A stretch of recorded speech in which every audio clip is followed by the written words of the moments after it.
Before I became Muslim, um, I was involved in community work in Edinburgh in Scotland, and I was doing work in schools and had started doing sessional graffiti art work with young people.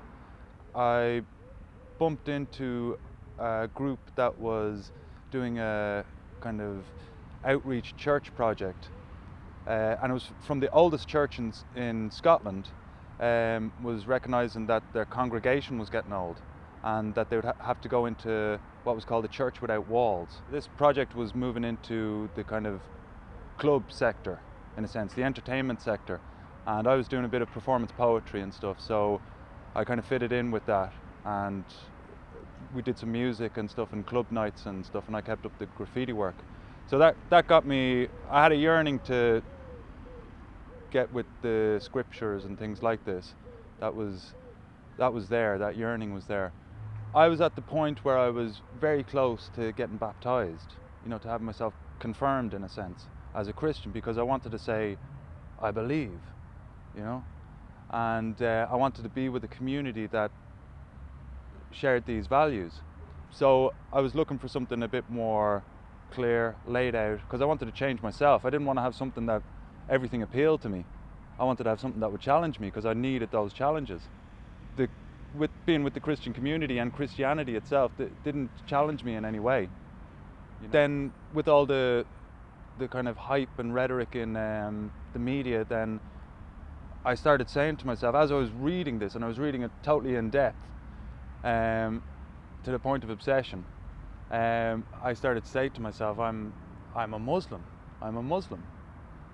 And who do I talk to? I was an artist, and I was thinking, well, if I became a Muslim, what could I draw and what could I not draw? And yet I was totally into graffiti and words and things like that, and that was there was a purity to that which I was prepared to accept. And I knew calligraphy and the Islamic art and the geometric designs. That was where I was headed, in a sense. I basically met a guy at a market, and he was selling calligraphic stuff, which attracted me, and he was doing a promotion of gold coins, the Islamic gold dinar. So I got talking to him. After about 20 minutes, I just said, like, I think I'm a Muslim. I think I'm a Muslim. This kind of a thing.